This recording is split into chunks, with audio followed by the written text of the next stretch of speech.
Good morning, everyone. This is Dr. C coming to you from Chicago. It is a beautiful day in Chicago, 75 degrees. It may be the last hurrah that we have this week before that white stuff gets here.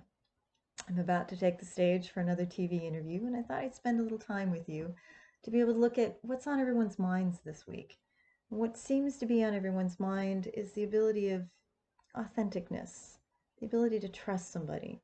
How do you know what's in their heart? How do you know that what they say and what they do are the same things? We've been talking about authentic leadership in my classes, and many of us, particularly the older we get a little bit more cynical, we get a little bit more jaded. We've had a few less than positive leadership experiences, and now we're a little concerned, and we protect ourselves. We protect ourselves from the people we love, from the people we do business with, from our families, from our kids, because we don't want to get hurt. And when we find folks that aren't real or aren't who they pretend to be, we get a little suspect and we start to back off a little bit and we start to put walls up. And remember the book that I love so much by Steve Farber, Love is Just Damn Good Business. It's tough when we want to trust people. It's tough when we want to have our leaders and our bosses. And we talked in class on how simple it is, as if you're going to do what you say and say what you do. A lot of people will say things but have no intention of making good on them. And when we create our own expectations, we can create disappointment when we fail to meet our own expectations. So I want you to take a look at, what does it mean to be authentic in your world? What does it mean to meet your expectations? What does it mean to be able to really believe in the leaders that you work with, the people that you surround yourself with? Do you have to remain on your toes? Do you have to remain guarded? Are you in a safe place? Do you trust them? Do they have your back? Will you have theirs?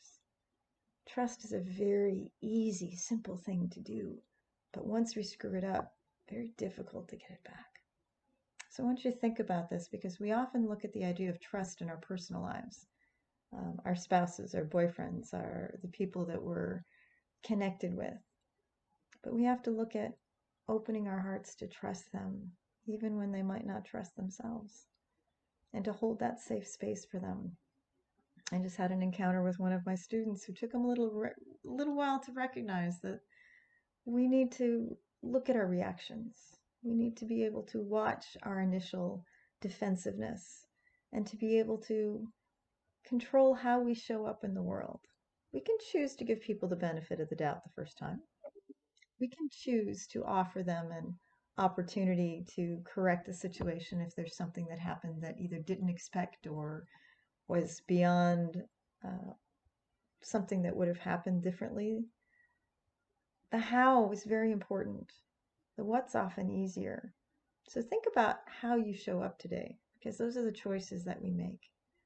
And when we learn to trust people, we learn to trust ourselves first and foremost. But authentic behavior is a tough one. We need to know people a little bit. We need to be able to trust them, that they are who they say they are, and to offer an opportunity for them to prove it each and every day to us. So I want you to spend some time reflecting on that on this gorgeous day in Chicago. The sun is up, it's 75 degrees. It's going to be an amazing Monday. I hope it is in your world. I'll see you around the quad. This is Dr. C. Bye-bye.